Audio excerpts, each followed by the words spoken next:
যেতে না যেতে যে পরিস্থিতি এখন যেদিকে যাচ্ছে, টুডে অর নেভার, হয়তো অকস্মাৎ কিছু হয়ে যাবে, না হলে কখনোই হয়তো কিছু হবে না, সেরকম পরিস্থিতির অবতারণা হবে। সব জরুরি কাজটাজ ফেলে তাড়াতাড়ি চলে আসলাম যে এই বিজয়ে শরীক থাকতে হবে। আলহামদুলিল্লাহ এয়ারপোর্টে নামলাম আর নেমেই শুনলাম যারা পালানোর পালিয়ে গিয়েছে, এমনকি এয়ারপোর্টের মধ্যে অনেক পুরুষকেও পেলাম বোরকা পরে ভেতরে ঢুকে কোনো রকম যান বাঁচানোর চেষ্টা করেছে। আলহামদুলিল্লাহ এখন তো মনে হচ্ছে যে আমরাও আমাদের লক্ষ্যের দিকে এক ধাপ এগিয়ে গেলাম। মক্কা থেকে হাবাসায় আসলাম, আরেকটা ধাপ এগিয়ে গেলেই মদিনায় পৌঁছবো ইনশাআল্লাহ। এবং ইনশাআল্লাহ আল্লাহ চাইলে সেদিন বেশি দূরে না যেদিন এদেশের আকাশে কালিমার পতাকা জ্বলতে শুরু করবে।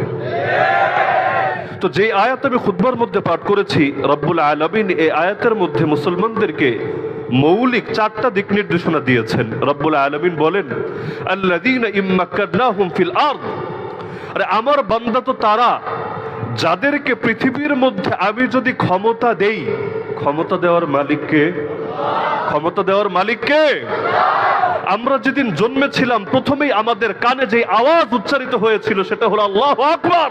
আরে আজান দেওয়া হয়েছে ডান কানে এসে, ইকামত দেওয়া হয়েছে বাম কানে এসে। এরপর যখন দুনিয়াও চিনতে শিখলাম, সবচাইতে বেশি যে বাক্যটা আমরা শুনি, জানি অথবা না জানি, অর্থ বুঝি অথবা না বুঝি, সবচাইতে বেশি যে বাক্যটা আমাদের কর্ণকুহরে ধ্বনিত হয় সেটাই হলো আল্লাহু আকবার। আজানও শুনি আল্লাহু আকবার, ইকামতও শুনি আল্লাহু আকবার, নামাজ শুরু করি এটা বলে আল্লাহু আকবার, নামাজের এক রকম থেকে আরেক রকমে যাই তখনও বলি আল্লাহু আকবার, উচ্চ স্থানে আরোহণ করি তখনও বলি আল্লাহু আকবার, ঈদের দিন ঈদগাহে যাই তখনও বলি আল্লাহু আকবার। এমনকি যেদিন আমার চূড়ান্ত শেষ বিদায় হবে সেদিনও আমাকে সামনে শুয়ে দিয়ে সমস্ত মুসল্লিরা, সমস্ত মুসলমানরা এটাই বলবে আল্লাহু আকবার। তো এই যে শুরুতেও আল্লাহু আকবার, শেষেও আল্লাহু আকবার, মাঝেও সবচাইতে বেশি আল্লাহু আকবার, এর শিক্ষা কি রে ভাই? কথা তো এটাই, আল্লাহু আকবার মানে হলো আল্লাহ সবচাইতে বড়। তো যেই মানুষ জন্ম নেওয়ার পরেই প্রথম তার ডান কানে আর বাম কানে গেঁথে দেওয়া হয়েছে আল্লাহ বড়, আরে যখন দুনিয়া চিনতে শিখেছে তখনও যাকে নিয়মিত শোনানো হয়, নিয়মিত তার কানে ধ্বনিত হয় আল্লাহ বড়, সে কিভাবে মনে করতে পারে বাতিল বড়, তাগুত বড়, স্বৈরাচারী বড়, ফ্যাসিবাদী বড়, ইউরোপ বড়, আমেরিকা বড়, ইসরায়েল বড়, চীন বড়, ভারত বড়? আরে বড় যদি কেউ থাকে একমাত্র আমার আল্লাহ আছে। আর বাকি যত বড়দেরকে আমরা বড় মনে করি, আল্লাহর সামনে তারা একটা মশা টাকার সমান দাম রাখে না। এই বরত্বকে বলা হয় আল্লাহর চাদর। কোরআন মাজিদের মধ্যে আছে, ওয়ালাহুল কিবরিয়াউ ফিস সামাওয়াতি ওয়াল আরদ, আসমান আর জমিনে বরত্ব একমাত্র আল্লাহ। এমনকি সেই হাদিসে কুদসির মধ্যে আছে, আল্লাহ বলেন আল কিবরিয়াউ রিদাই, আর এই অহংকার আর বরত্ব এটা হলো আমার চাদরের মতো। ওয়াল আজমাতু ইজারি, মাহাত্ম্য আর মহিমা এটা আমার লুঙ্গির মতো। ফামান নাযানি বিওয়াহিদিন মিনহুমা, বান্দা খুব ভালো করে শুনে নে, এই বরত্ব আর মহত্ব নিয়ে যে টানা হেচড়া শুরু করবে, আকবাতুহু ফিন্নার, আমি আল্লাহ তাকে উল্টো মুখী করে জাহান্নামে ছুঁড়ে ফেলব। দুনিয়ার মধ্যে আমাদের ইমামরা বহু আগ থেকেই বলে গিয়েছে যে জুলুম হলো এমন একটা জিনিস যে জুলুমের সঙ্গে কখনো স্থায়িত্ব থাকে না। ইমামরা স্পষ্ট বলে গিয়েছে, যদি কোনো মুসলমান বাদশাহ জালেম হয় তার পতন অনিবার্য। আবার যদি কোনো কাফের বাদশাহ ইনসাফকারী হয় তাহলে এটা সম্ভব যে দুনিয়ার মধ্যে তার রাজত্ব দীর্ঘস্থায়ী হবে, লম্বা টাইম সে টিকতে পারবে। মানে কিছু কিছু পাপ আছে এমন যেটার কারণে দুনিয়ায় পাকড়াও আসে, আর কিছু পাপ আছে এমন যেটার জন্য দুনিয়াতে আল্লাহ ছাড় দেন তবে আখিরাতে গিয়ে পাকড়াও করেন। বেয়াদবি আর জুলুম খুব ভালো করে গেঁথে রাখেন। বেয়াদবি, সেই বেয়াদবি আল্লাহর শানেই হোক, সেই বেয়াদবি রাসূলুল্লাহ সাল্লাল্লাহু আলাইহি ওয়াসাল্লামের শানেই হোক, সেই বেয়াদবি সাহাবায়ে কেরাম রাদিয়াল্লাহু আনহুম আজমাইনের শানেই হোক, সেই বেয়াদবি আহলে বাইতের শানেই হোক, সেই বেয়াদবি উম্মার ইমামদের শানেই হোক, সেই বেয়াদবি উলামায়ে কেরামের শানেই হোক, সেই বেয়াদবি তালিবুল ইলমদের শানেই হোক। তো এই বেয়াদবি আর জুলুম এমন একটা জিনিস, যারাই এতে লিপ্ত থাকে দুদিন আগে বা পরে আল্লাহ তাদেরকে এমন ভাবে পাকড়াও করে, যেন তেন পাকড়াও না, যেই পাকড়াও দেখে অন্যদের ভেতর কলিজা পর্যন্ত কেঁপে ওঠে। মানুষটা আন্দোলন তুঙ্গে যাওয়ার পরে নিশ্চিত হয়েছে যে হয়তো এবার সফলতা আসবে, বিজয় আসবে, কিন্তু আল্লাহর কসম, ওই আল্লাহর নামে কসম করে বলছে যার হাতে আমার প্রাণ, যখন কারাগারে দীর্ঘ 1 বছর পর্যন্ত প্রত্যেক প্রত্যেক রাত্রে এমন কোন রাত মিস নাই যেই রাত্রে পাশের সিট থেকে হোক, পাশের রুম থেকে হোক, যেহেতু সব আলেম আর তালেবুল ইলমদেরকে একসাথে রাখা হয়েছিল, 1300 তো হলো অফিসিয়াল ঘোষণা অনুসারে গ্রেফতার হয়েছে, কিন্তু আমরা তো সাক্ষী কিসের 1300 চাইতেও অনেক বেশিকে বিভিন্ন উদ্ভট এবং বিভিন্ন আজিব আজিব মামলা দিয়ে গ্রেফতার দেখানো হয়েছে।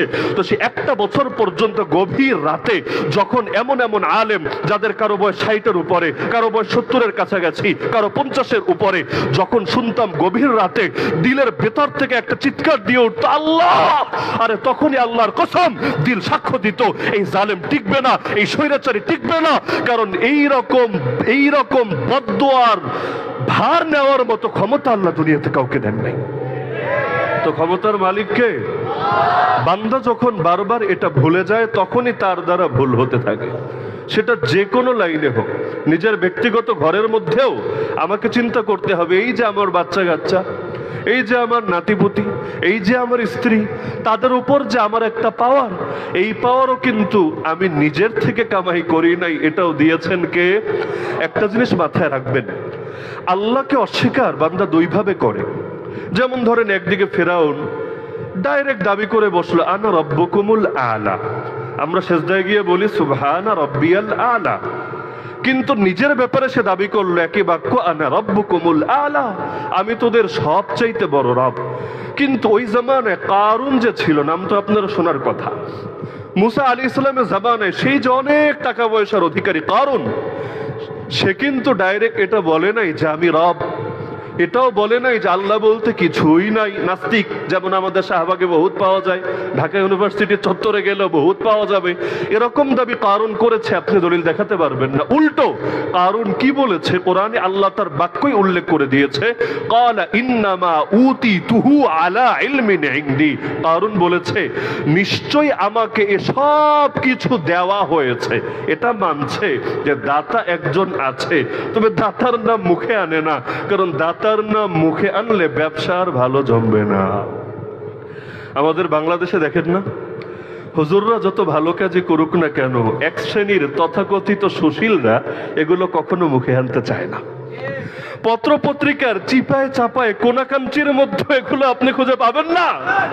উপরন্তু প্রশ্ন ছুড়বে তোমরা করেছোটা কি, আরে করে নাই কি, আগে এটা বল, আগে পার্সেন্টেজ মাপো যে হুজুর এই দেশের মধ্যে মোট জনতার কয় পার্সেন্ট আর বাকি মানুষ কয় পার্সেন্ট, কারণ হিসাব হবে পার্সেন্ট অনুসারে, পার্সেন্টের বাইরে গিয়ে হিসাব করলে তো লাভ হবে না।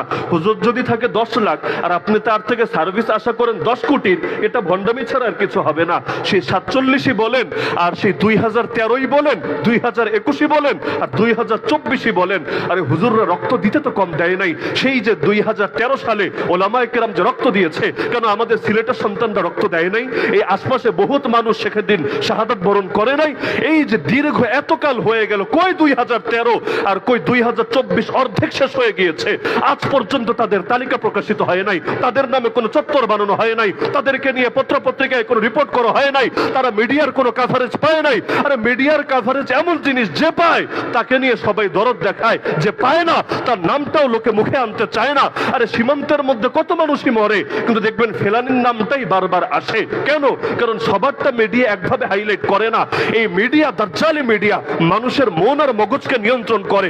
আমি একটা নগদ উদাহরণ দেই, রাসেলস ভাইপার কই গেল? নগদ উদাহরণ। মাঝখানে পত্রিকা খুলেন, টেলিভিশন চ্যানেল খুলেন, রাস্তায় যান, আরে রাসেলস ভাইপার আর ভাইপার আর ভাইপার।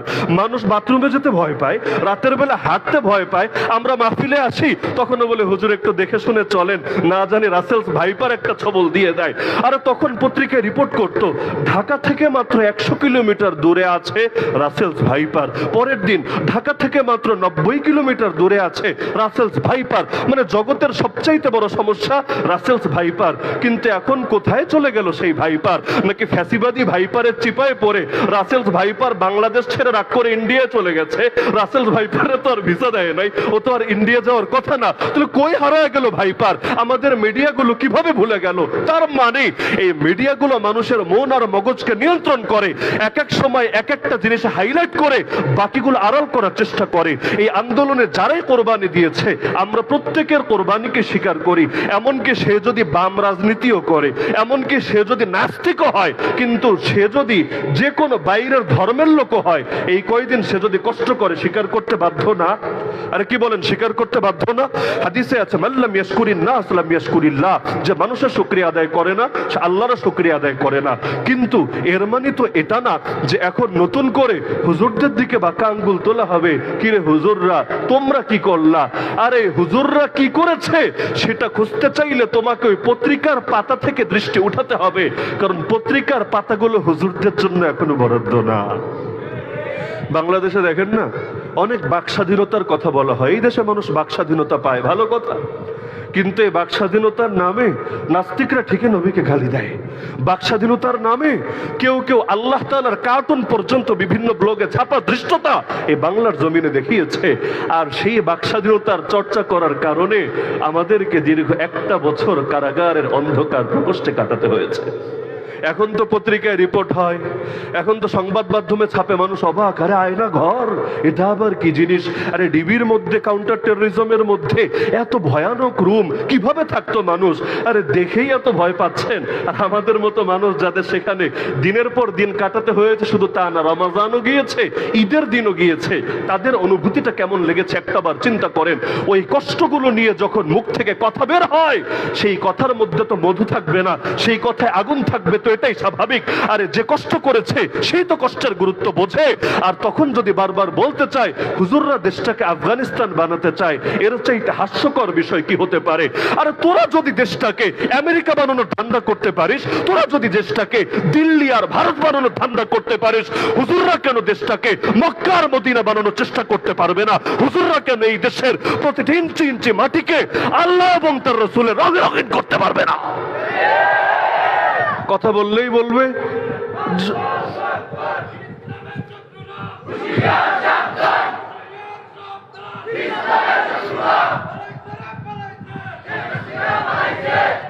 কথা বললেই বলবে চলে যাও আফগানিস্তান, চলে যাও পাকিস্তান, চলে যাও সৌদি, নাউযুবিল্লাহি মিন যালিক। মানে আল্লাহর জমিন আল্লাহর কথা বলতে চাইলে দেশ ছাড়তে হবে, আর আল্লাহর জমিনে শয়তানের কথা বলতে চাইলে এখানে বসেই বলা যাবে। আরে তোদের ভালো না লাগলে তোরা চলে যায় না আমেরিকা, কে না করেছে? তো আয়াতের প্রথমাংশই এটা যে আমি আল্লাহই ক্ষমতা দেই। ক্ষমতার মালিক কে? এই আকীদা বাংলার মুসলমানের প্রত্যেকের অন্তরে অন্তরে ঢুকিয়ে দিতে হবে, ক্ষমতার মালিক জনগণ না। আজকাল তো গণতন্ত্র তো এটাই শেখায় যে সর্বময় ক্ষমতার মালিক জনগণ। ভুয়া কথা, কুফরি কথা, শিরকি কথা, যে বিশ্বাস করবে সে বেঈমান হয়ে যাবে। আরে ক্ষমতার মালিক কে? ক্ষমতার মালিক কে? আল্লাহ। ওই জন্য আমি শুরুতে বলেছি যে বিজয়ের এক ধাপ এগিয়েছি, চূড়ান্ত ধাপে আসি নাই। মক্কা থেকে মাত্র হাবাসায় এসেছি, এখনো মদিনায় যাই নাই। কিসের জন্য বললাম? কারণ মক্কায় অনেক জুলুম হতো, আল্লাহর রাসূলের গা থেকে রক্ত ঝরানো হতো, সাহাবায়ে কেরামকে কাউকে তো শহীদ করে দেওয়া হয়েছে, আর কাউকে নির্মম ভাবে নির্যাতন করা হয়েছে। মুসলমান যখন হিজরত করে হাবাসায় চলে গেল, বাহ্যিকভাবে নির্যাতন বন্ধ হয়েছে, এখন আর কেউ মারে না, এখন স্বাধীনভাবে নামাজ পড়া যায়, ইবাদত বন্দেগী করা যায়, কেউ এসে গায়ে হাত তোলে না। কিন্তু ইসলাম কিন্তু কায়েম হয় নাই। আল্লাহর কসম, আল্লাহর কসম, আল্লাহর কসম, মুসলমানের প্রকৃত মুক্তি আসবে সেদিন, মুসলমানের প্রকৃত বিজয় আসবে সেদিন, মুসলমানের প্রকৃত স্বাধীনতা আসবে সেদিন, যেদিন ইথারে ইথারে একমাত্র ইসলামের পতাকায় ধ্বনিত হবে। কারণ এই ইসলাম কারো উপর জুলুম শিখায় না, ইসলাম কারো উপর বৈষম্য করে না। আল্লাহর কসম, জুলুম দূর করার ক্ষেত্রে, নৈরাজ্য দূর করার ক্ষেত্রে, আর শান্তি প্রতিষ্ঠার ক্ষেত্রে ইসলামের চাইতে ভালো কোনো থিওরি কেউ কোনোদিন দিতে পারে নাই, পারবেও না। কিসের পশ্চিমা আদর্শ আর কিসের ইন্ডিয়ান আদর্শ? একমাত্র ইসলামই পারে মানুষকে শান্তি দিতে। এমনকি শুধু মুসলমান না রে ভাই, এখন তো শাহবাগে আমাদের হিন্দু ভাইয়েরা আন্দোলন করে যে ইসলামকে রাষ্ট্র ধর্ম থেকে বিদায় করো। দেখেন নাই, ইসলাম রাষ্ট্র ধর্ম থাকলে আমাদের উপর জুলুম হবে। আমি বলবো আল্লাহর কসম রে ভাই, ইসলাম নাই বলে তোমাদের উপর জুলুম হচ্ছে। যেই জামানে ইসলাম ছিল সেই মদিনার ইতিহাস পড়ো, আল্লাহর রাসূল যখন মক্কা বিজয় করলেন, মক্কার ইতিহাস পড়ো, আবু বকর, ওমর, ওসমান, আলী রাদিয়াল্লাহু আনহুমের ইতিহাস পড়ো, আমাদের খেলাফতের সময়ের ইতিহাস পড়ো। আরে মুসলমান যদি জুলুমি করত 800 বছর, একটাবার চিন্তা করেন যারা ভারতে গিয়েছেন কথাটা ভালো বুঝবেন, 800 বছর পর্যন্ত মুসলমান গোটা হিন্দুস্তান, শুধু বর্তমান ভারত না, গোটা হিন্দুস্তান শাসন করার পরও এখনো পর্যন্ত ভারত হিন্দু সংখ্যাগরিষ্ঠ থাকে কিভাবে আমাকে বলেন? মুসলমান যদি জুলুমি করত সবাইরে পিটিয়ে পিটিয়ে মুসলমানই তো বানিয়ে ছাড়তো। যারা গ্রহণ করতো না বাড়ি ঘরে আগুন দিত, উপাসনালয়ে গিয়ে পুড়িয়ে দিত। যুক্তির দাবি তো এটা। আরে একটা জেনারেশন চেঞ্জ করতে 800 বছর লাগে না রে ভাই। এক শতাব্দীতে 3টা জেনারেশন থাকে, 100 বছরে 3টা জেনারেশন।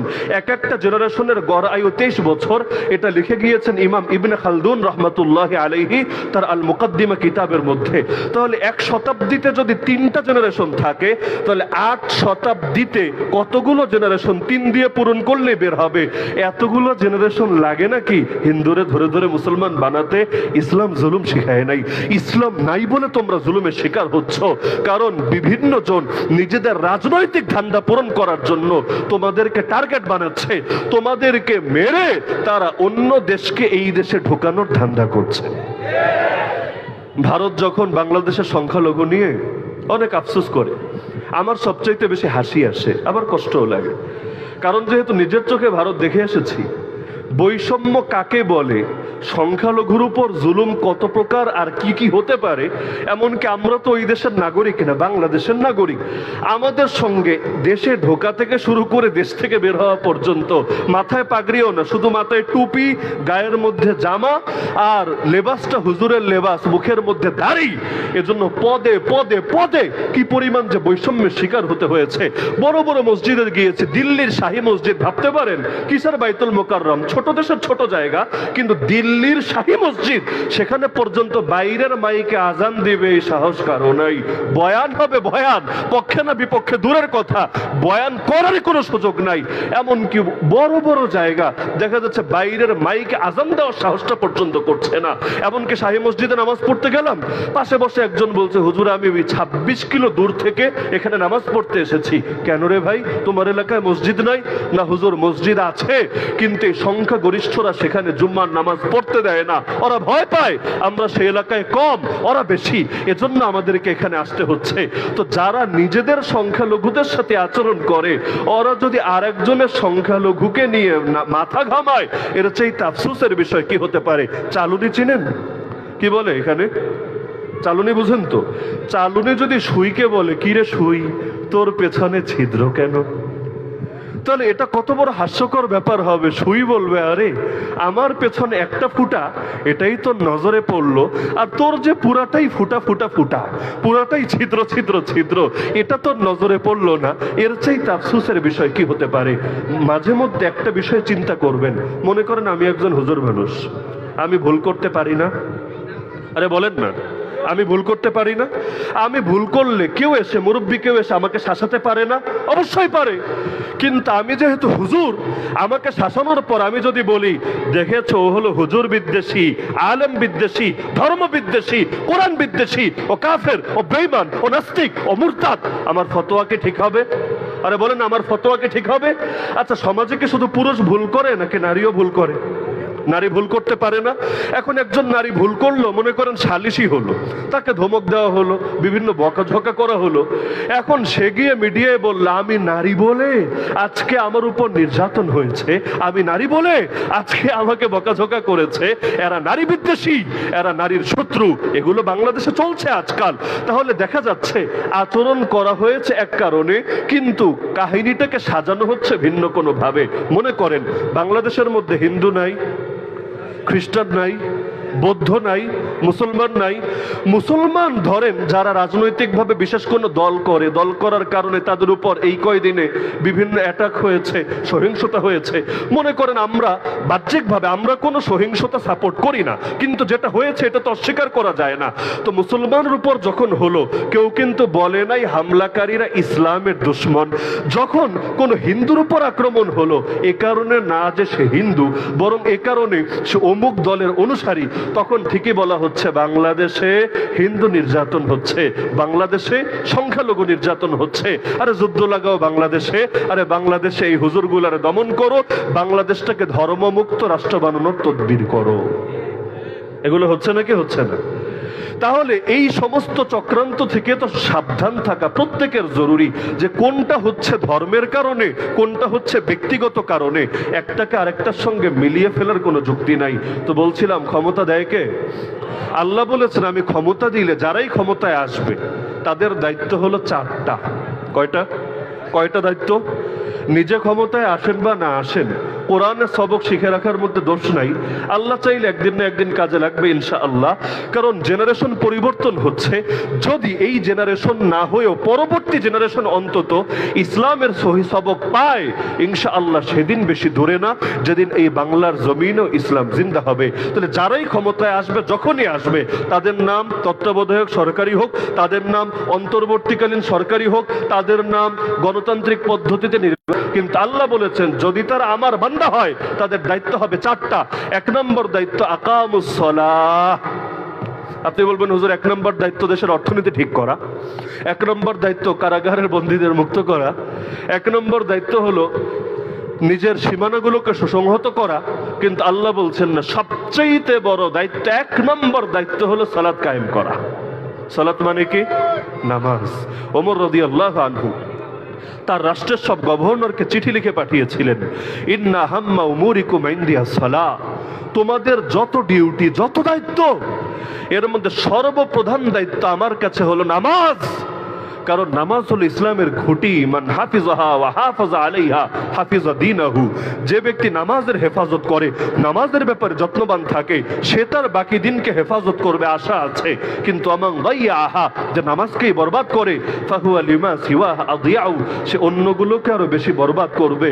আরে লাঠি দিয়ে পিটিয়ে কয়জনরে মানুষ করবেন আপনি? দিল যদি তৈরি না হয়, মানুষকে হামলা মামলা দিয়ে কখনো নিয়ন্ত্রণ করা যায় না। আমাদের পুলিশ ভাইয়েরা ডিউটিতে যারা এখনো জয়েন করে নাই, অনেকেই যুক্তি দিচ্ছে এটা যে আমাদের কোনো পাপ নাই, আমরা তো নিষ্পাপ, আমাদের তো একেবারেই চিরপবিত্র, আমরা সব দোষ হলো আমাদের স্যারদের, উপরের আদেশ। আমরা যখন রিমান্ডে ছিলাম, যখন এক রিমান্ড শেষ হয় আরেক রিমান্ডে বা সেখান থেকে জেলে, অল টাইম আমাদেরকে ওই কথাটা বলা হতো, হুজুর কিছু মনে করেন না, উপরের আদেশ।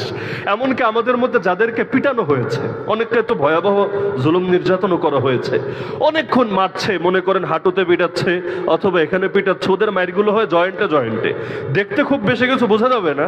তো জীবনের তরে আপনি সুস্থ স্বাভাবিকভাবে চলতে পারবেন নেই। যে এখন বড় বড় আলেম যাদেরকে দেখেন, দেখবেন অনেকে কয়দিন আগে ছিল পুরো সুস্থ, খালি জেল থেকে ঘুরে এসেছে, এখন দাঁড়াতে গেলেও একজন ধরে দাঁড় করাতে হয়, বসা শোয়া সবকিছুই অস্বাভাবিক, অথচ দেখতে মনে হচ্ছে ফিট। তাহলে সমস্যা কোথায়? সমস্যা সেখানে। তো একদিকে মারতো, মারার পর বলতো হুজুর বদদোয়া দিয়েন না, কি করব বলেন, উপরের আদেশ। আমরা তো সারা জীবন বলে এসেছি, তোমাদের যদি সবচাইতে বড় যুক্তি হয় উপরের আদেশ, আমরা যে কথাগুলো বলছি আমাদেরও তো সবচাইতে বড় যুক্তি এটা, সব উপরের উপর যিনি, উপরওয়ালা যিনি, তার আদেশ। আর উপরওয়ালার আদেশ যদি তোমার এই অফিসারের আদেশের বিপরীতে যায়, তবুও সেটা আমাকে বলতে হবে। যদি গুলি চালাও তাও চুপ থাকার সুযোগ নাই, আরে মামলা একটা 10টা দিলেও চুপ থাকার সুযোগ নাই। কারণ ইমাম আবু হানিফা যদি কারাগার থেকে লাশ হয়ে বের হতে পারেন, ইমাম মালিক রহমতুল্লাহ আলাই যদি এটাও সহ্য করতে পারেন যে তার মতো মহান ইমামকে চেহারায় চুনকালি লাগিয়ে গাধার পিঠে চড়িয়ে মদিনার অলিতে গলিতে ঘোরানো হয়েছে, ইমাম আহমদ বিন হাম্বলের মতো ইমামকে আরে বছরের পর বছর এমন জুলুম নির্যাতন করা হয়েছে, বুড়ো বয়সে পিঠের গোশত পর্যন্ত কিমার মতো হয়ে গিয়েছে, ইমাম ইবনে তাইমিয়া রাহিমাহুল্লাহ যদি কারাগার থেকে লাশ হয়ে বের হতে পারে, মুজাদ্দিদ আল ফিসানি রাহমাতুল্লাহ আলাইহি যদি কারাবাসে তার জীবন কাটাতে পারে, সৈয়দ আহমদ শহীদ যদি বালাকোটের ময়দানে শাহাদাতের সুধা পান করতে পারে, আমাদের জীবন তো তাদের জীবনের চাইতে বেশি দামি না, আমাদের কথা তাদের কথার চাইতে বেশি দামি না। আল্লাহর কসম, আমরা আমাদের জান দিতে পারবো, কিন্তু কিছুতেই আল্লাহর দ্বীনকে গোপন করতে রাজি না।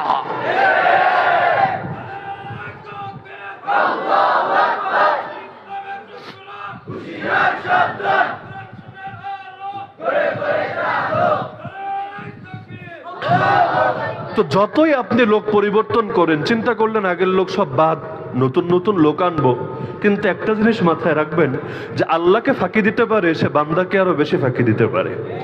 সবচাইতে বড় চোরকে হাদিসে কি বলা হয়েছে? এটা বলা হয় নাই যে মাহফিলে এসে মোবাইল চুরি করে, যে মাহফিল থেকে যাওয়ার সময় মানুষের পকেটে হাতাহাতি করে, বরঞ্চ বলা হয়েছে নামাজের মধ্যে চুরি করে। রুকু ঠিক মতো করে না, সিজদা ঠিক মতো দেয় না, নামাজের কোনো কিছুই ঠিক মতো করে না, যেমনটা আমাদের অধিকাংশের নামাজ আর কি। কি যে করি আর কি যে করি না নিজেরাও বুঝতে পারি না। যারা নিজে নামাজ পড়েছে মনে করেন একা একা, ইমামের পেছনে না, আপনি জিজ্ঞেস করবেন কি রে ভাই কেরাত কি পড়ছিলা বলো দেখি একটু, বলে সূরা ফাতিহা পড়েছি এটা তো নিশ্চিত, তবে পরে যে কি পড়েছি এটা মনে নাই।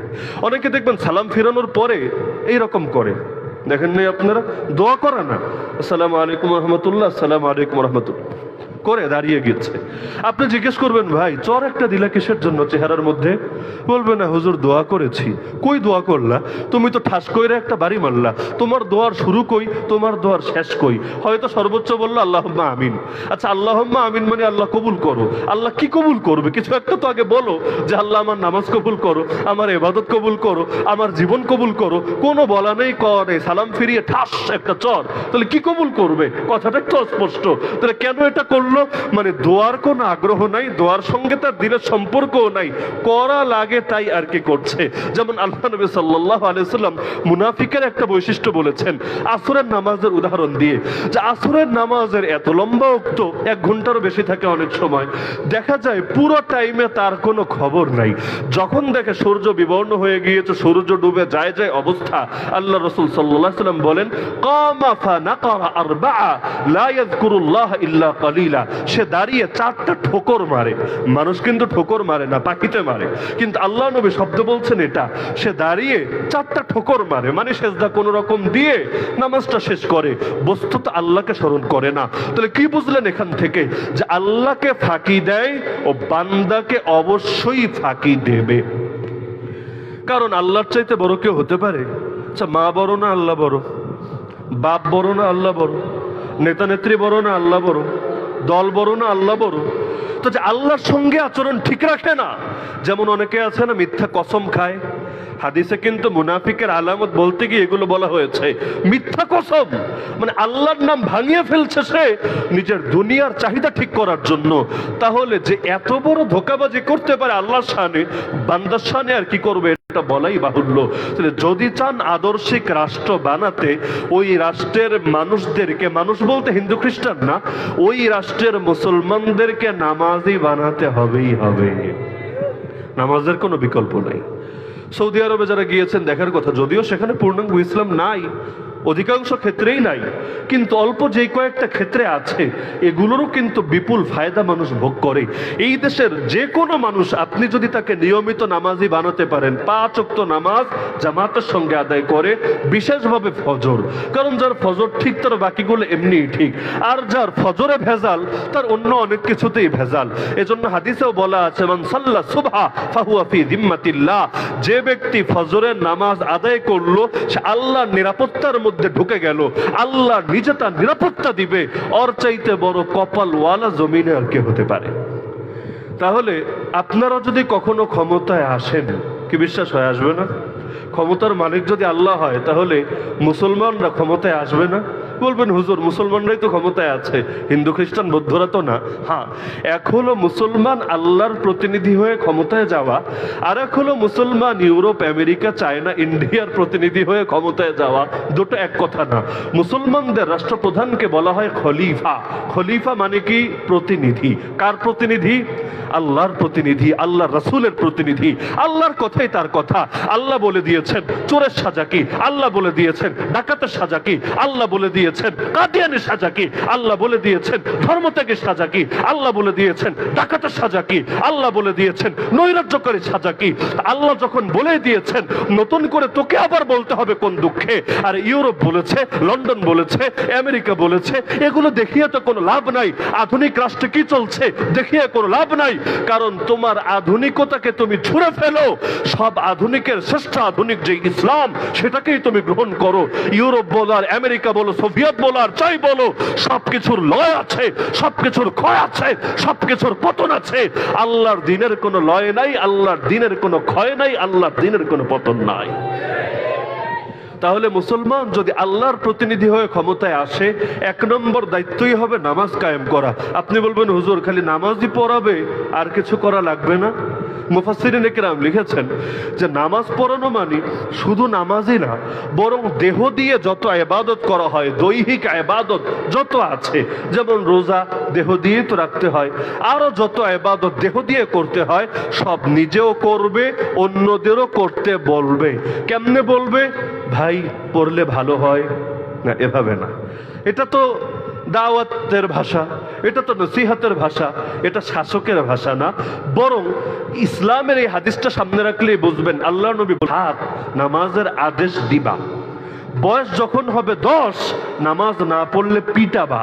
10 বছরের বাচ্চা যার উপর নামাজ এখনো ফরজই হয় নাই, তারই যদি নামাজ না পড়লে পিটানো ইসলামের বিধান হয়, তাহলে যার বয়স হয়ে গিয়েছে, বালেগ হয়ে গিয়েছে, 15 চাইতে অধিক বয়স হয়ে গিয়েছে, সে নামাজ না পড়লে খালি মিষ্টি মিষ্টি ডায়লগ দেওয়া হবে, নামাজ না পড়লে তাকে কোলে তুলে চুমু দেওয়া হবে। বিষয়টা এমন না, বরং সে নামাজ না পড়লে হানাফি মাযহাবের ফতোয়া অনুসারে তাকে জেলখানায় নিয়ে ফেলে দেওয়া হবে। শর্ত দেওয়া হবে, হয়তো নামাজ ধরবি, না হলে জেলখানায় মাগনা মাগনা ডাইল ভাত খাবি। তোর পয়সা দেওয়া লাগবে না, তোর বাপ মারও টাকা দেওয়া লাগবে না, ডাইল ভাত ফ্রি, একদম ফ্রি। তবে তুই জেল থেকে আর বেরোতে পারবি না। হতে চাইলে মুচলেকা দিতে হবে যে আমি এখন থেকে নামাজ পড়বো ঠিক মতো। তো এজন্য কোন রাষ্ট্রে যদি আপনি সেই রাষ্ট্রের সব কাঠামোগুলোকে ঠিক করতে চান, সর্বপ্রধান শর্ত হলো নামাজ কায়েম করতে হবে, মানুষের দিলে আল্লাহর ভয় ঢুকাতে হবে। আল্লাহর ভয় যদি মানুষের মধ্যে না আসে, আরে হামলার ভয়, মামলার ভয়, পুলিশের ভয়, লাঠির ভয়, এগুলো দেখিয়ে কখনোই জনগণকে ঠিক করতে পারবেন না। আইনের লোক যখন বেআইনি করবে, কি দিয়ে ঠিক করবেন আপনি? আপনার মুখের কথা দিয়ে কোনো কাজ হবে না, বরং আল্লাহর ভয় একমাত্র পারবে তাকে যে কোনো অন্যায় আর অপকর্ম থেকে ফিরিয়ে রাখতে। দেখেছেন না আপনারা, রংপুরের মধ্যে আবু সাইদকে গুলি করে নির্মমভাবে প্রকাশ্য হত্যা করে ফেলা হলো। ইনশাআল্লাহ বাংলার জমিন আবু সাইদ নামটা অমর হয়ে থাকবে, সালাম, বরকত, রফিক, জব্বার নামগুলো যেমন অমর হয়ে আছে। তবে সবচাইতে ইন্টারেস্টিং পয়েন্ট হলো এটা, যেই পুলিশ গুলিটা চালিয়েছে, চেহারা মোবারক তো দেখেছেন মনে হয়, দাড়ি কিন্তু আমার চাইতেও লম্বা। আর যদি তাকে আপনি বড় জুব্বা পরিয়ে দেন, আলখেল্লা লাগিয়ে দেন, আরো বড় মৌলবী মনে হবে, পীরানে পীর, দস্তগীর, পীরে কামেল, একেবারে সবকিছু মনে হবে। কিন্তু দেখা গেল একজন মুসলমানকে নির্মমভাবে হত্যা করে ফেলেছে। কি যুক্তি দিবে? দুইটার যে কোনো একটা। হয়তো যুক্তি দিবে উপরের আদেশ, যেটা সব সময় দিয়ে থাকে, আকাম কুকাম যাই করুক, উপরের আদেশ অন্যের কাঁধে দায়। অথবা বলবে হুজুর আসলে মারতে চাই নাই, লেগে গিয়েছে, আমরা তো আনারি শিকারি, মারি একদিকে আর জিনিস যায় আর একদিকে, আমাদের হাতেরও কন্ট্রোল নাই, আর কি খাই না খাই তো জানেনি, তো এখন মাথাও সবসময় ঠিকঠাক থাকে না। এই টাইপের ডায়লগ হয়তো দিবে, এর বাইরে 3 নম্বর যুক্তি তো নাই। কিন্তু আপনি একটাবার চিন্তা করেন, কিয়ামতের দিন এই আবু সাইদকে আর ওই দাড়িওয়ালা পুলিশটাকে কি সামনাসামনি দাঁড় করানো হবে না? যেখানে হাদিস, যেখানে স্পষ্টভাবে আপনারা জানেন সকলে, একটা গরু মনে করেন তার শিং নেই, শিং না থাকার কারণে খালি গুতা খায়, দিতে পারে না, খেতে জানে, দিতে জানে না, কারণ বেচারার এখানে অযোগ্যতা এবং অপারগতা। কিয়ামতের দিন রব্বুল আলামিন সেই শিংহীন গরুকেও শিং দিয়ে দিবেন, এবার তুই গুতা। যখন তার গুতানো শেষ হবে, অপরাধের সমান সমান বিচার হবে, বেশিও না কমও না, যেই কয়টা খেয়েছে ওই কয়টা দিয়েছে। তখন আল্লাহ বলবেন কুনু তুরাবা, তোরা মাটির সৃষ্টি, মাটি হয়ে যা, তোদের জান্নাতও নাই, তোদের জাহান্নামও নাই, ন্যায় বিচার কায়েম হয়ে গিয়েছে, শান্তি প্রতিষ্ঠা হয়েছে, এবার তোরা মাটি হয়ে যা, বেশ কেচ্ছা খতম। তাহলে আল্লাহ ওদেরকে মাটিতে পরিণত করবেন, জান্নাতীও বানাবেন না, জাহান্নামীও বানাবেন না, তারপরও আল্লাহ তাদের ক্ষেত্রেও ন্যায় বিচার কায়েম করবেন। একটাবার চিন্তা করেন, একটা গরুর ক্ষেত্রেই যদি আমার আল্লাহ ন্যায় বিচার কায়েম করতে পারেন, আমার আল্লাহকে আবু সাইদের ক্ষেত্রে ন্যায় বিচার কায়েম করবেন না? আমার আল্লাহকে মুগ্ধর ক্ষেত্রে ন্যায় বিচার কায়েম করবেন না? আমার আল্লাহকে তাহমিদের ক্ষেত্রে ন্যায় বিচার কায়েম করবেন না? আরে দুনিয়ার মধ্যে বিচার হোক বা না হোক, হয়তো দুনিয়ার মধ্যে অনেকে ধরাও খাবে না, অনেকের চেহারাও হয়তো পাবলিকের সামনে আসবে না। আরে দুনিয়ায় কেউ কিছু বলুক বা না বলুক, আল্লাহর সামনে তো কিছুতেই কেউ একজনও তারা ছাড়া পাবে না। কোরআনের মধ্যে আছে, যেই শিশু সন্তানগুলোকে মেয়ে হওয়ার অপরাধে জাহেলি যুগে জ্যান্ত দাফন করে ফেলা হয়েছিল, জানেন তো আপনারা? ওয়াইদাল মাউউদাতু সুইলাত, কিয়ামতের দিন আল্লাহ সেই মেয়েদেরকে উঠিয়ে বলবেন, বলতো বিআইয়ি যামবিন কুতিলাত, কোন অপরাধের কারণে, কোন পাপের কারণে তোদেরকে হত্যা করা হলো? তাদের পাপ কি?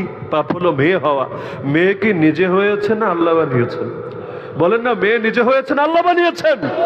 তো মেয়ে যদি আল্লাহ বানায় আর এই কারণে তার উপর জুলুম হয়, তাহলে সেই জুলুম তো মূলত শুধু তার উপর না, বরঞ্চ মূল চুলকানি তো আল্লাহকে নিয়ে। যেমন হুজুরদের নিয়ে যারা টিটকারি মারে, গোটা জাতিকে নিয়ে হুজুর দেখলেই গায়ে চুলকানি ওঠে। স্বাধীন বাংলাদেশে ওই দেয়ালে দেয়ালে অনেক জায়গায় দেখতে পাচ্ছেন না, ক্যালিগ্রাফি, গ্রাফিতি এগুলো আঁকছে, কেউ বাংলায়, কেউ ইংলিশে, বিভিন্ন ভাষায়।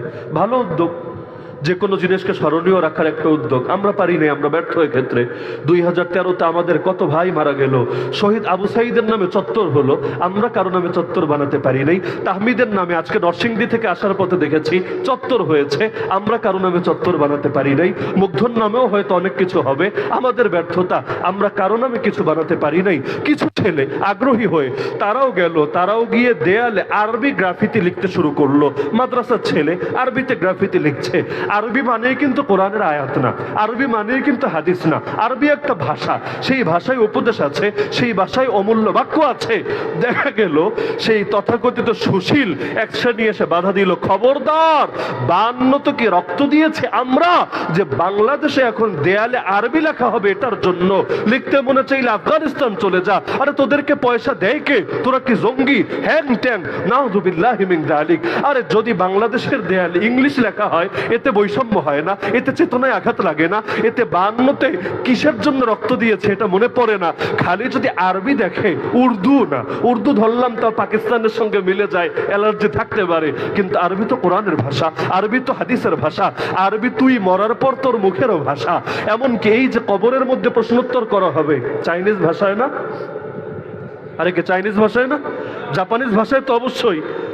কোন ভাষায় করবে আল্লাহ ভালো জানে। অনেকে বলতে চেয়েছে যে আরবিতে করবে, এমনকি বাক্যগুলো যেগুলো নবী আমাদেরকে শিখিয়েছেন সেগুলো তো আরবি। মান রব্বুকা, তোমার রবকে, এটা কি ইংলিশ? মা দীনুকা, তোমার ধর্ম কি, এটা কি ফ্রান্সিস? আরে মান হাদার রাজুলুল্লাযী বুইসা ফীকুম, এই মানুষটা কে যাকে তোমাদের মধ্যে পাঠানো হয়েছে? আরে এটা কি জাপানিজ? কিছুই তো না। তাহলে আরবি নিয়ে এত অ্যালার্জি কিসের জন্য? তাহলে অনেক ক্ষেত্রে এরকম আচরণ দেখা যায় নাকি যায় না? আরে যায় নাকি যায় না? যতদিন পর্যন্ত এই বৈষম্যগুলো দূর করা যাবে না, ততদিন পর্যন্ত বিজয়ের স্বাদও আস্বাদন করতে পারবেন না। মাঝে মধ্যে ভয় লাগে আর কি, আশঙ্কা। বাস্তবতা কি হবে আল্লাহ ভালো জানে। যে এক মুক্তিযোদ্ধার নাতিপুতির কোটা দূর করতে গিয়ে রাজাকার স্বৈরাচার সেই স্লোগান দিয়ে দিয়ে গোটা দেশের চিত্র বদলে গেল। মাঝে মধ্যে যে ধরনের আচরণ দেখি ভয় লাগে আর কি, যে দুদিন পর না জানি আবার সমন্বয়ক কোঠা, আন্দোলনকারী কোঠা, এই নামে নতুন কোনো কোঠার চালু হয়ে যায়। কারণ অনেকে হয়তো দেখেছেন কওমি মাদ্রাসা শিক্ষা বোর্ডে গিয়ে এক লোক মাস্তানি পর্যন্ত করেছে। এত বড় বড় আলেম যাদের সামনে গিয়ে দাঁড়ালেও আমাদের ভয় লাগে, কথা বলা পরের কথা। মাওলানা মাহফুজুল হক সাহেব, শাইখুল হাদিস সাহেবের পুত্র, কথা বলতে গেলে আমাদেরও তো ভয় লাগে, বাস্তব কথা যেটা। কিন্তু দেখা যাচ্ছে সাধারণ ছেলে গিয়ে সমন্বয়ক পরিচয় দিয়ে হায় রে হুমকি, হুজুর যদি নিজের ইজ্জত বাঁচাতে চান কমিটি বিলুপ্ত করেন, যদি নিজের ইজ্জত বাঁচাতে চান এই করেন সেই করেন। আবার দেখা যাচ্ছে ডাক্তার সাহেব যাচ্ছে পিটিয়ে তাকে রক্তাক্ত করে ছাড়ছে। আজকে আমার নিজের যে অবস্থা শিকার হতে হয়েছে এখানে আসতে গিয়ে, 100 মিটার পর পর হুজুর কাগজ দেখান, এই নাও কাগজ, দেখো তোমার কাগজ মোবারক। আচ্ছা তোমার কাগজ দেখার অধিকার আছে? হুজুর অধিকার তো অধিকার বুঝি না, দেখাতে বলেছে দেখানো লাগবে, ঠিক আছে জোর যার মুল্লুক তার, নাও দেখো। 100 মিটার পর হুজুর কাগজ দেখো, চলছে এভাবে। তা আমি বলছিলাম আল্লাহর ভয়ে যদি দিলে ঢোকাতে না পারেন, খালি লোকই চেঞ্জ হবে, কাজের কাজ কিচ্ছু হবে না। তাহলে 1 নম্বর কাজ কি? নামাজ কায়েম করা। 1 নম্বর কাজ কি? এখানে যারা আছেন আমি প্রত্যেকের থেকে আশা করি আল্লাহর হস্তে, আল্লাহর হস্তে, আল্লাহর হস্তে। আপনারা দেশের ক্ষমতা পান নাই ঠিক আছে, কিন্তু ঘরের ক্ষমতা তো আপনাদের আছে নাকি? আপনার ঘরে আপনার ক্ষমতা নাই, সব ক্ষমতা নারী নেতৃত্বে চলে গিয়েছে, এমন নাকি? না ক্ষমতা আছে? যদি থাকে প্রত্যেকে নিয়ত করতে পারবেন না যে আমার ঘরে, পুরো দেশে না পারি, আমার ঘরে এই নামাজ কায়েমের আমল আমি শুরু করব। আগে নিজের ঘর ঠিক, তারপর গোটা দেশ ঠিক। শুরু করতে হবে নিজেকে দিয়ে, না হলে জিন্দগি তো সমাজ পরিবর্তন হবে না। এতটুকু আশা আমি সবার থেকে করতে পারি তো ইনশাআল্লাহ? পারি তো ইনশাআল্লাহ? যে আমার ইচ্ছাকৃত ভাবে এক ওয়াক্ত নামাজও ছুটবে না। আর যদি কখনো ভুলে ছুটে যায়, ভুলে মানে হলো অ্যালার্ম দেওয়া ছিল কিন্তু ঘুম ভাঙে নাই, কিন্তু ইচ্ছা ছিল, ইচ্ছায় কোনো কমতি ছিল না, ঘুম থেকে উঠে কাজা পড়ে নেন, আল্লাহ মাফ করে দিতে পারে। কখনোই নামাজ ছাড়বেন না। পারবেন তো ইনশাআল্লাহ? 2 নম্বর দায়িত্ব আল্লাহ দিয়েছেন, শুধু নামাজই না, আতাউ যাকাত, তারা জাকাত আদায় করে, ইসলামী অর্থনীতি পরিচালনা করে। এখন তো বাংলাদেশের অর্থনীতি হয়ে গিয়েছে সুদ নির্ভর। কাকে দোষ দিবেন আপনি? বিশেষ ব্যক্তিকে নিয়ে বলে লাভ নেই যে হুজুর অমুক কি সুদখোর, তাকে তো আমাদের অমুক নেতা নেত্রী তারে বারবার সুদখোর বলে গালি দিত। সুদখোর না কেড়ে ভাই, বাংলাদেশের অর্থনীতির মেরুদণ্ডই তো সুদ। এই যে ব্যাংকিং সেক্টর চলে কিসের উপরে? শেয়ার বাজার চলে কিসের উপরে? বীমা প্রতিষ্ঠানগুলো চলে কিসের উপরে? এই যে কিস্তি, ঘরে ঘরে কিস্তি চলে কিসের উপরে?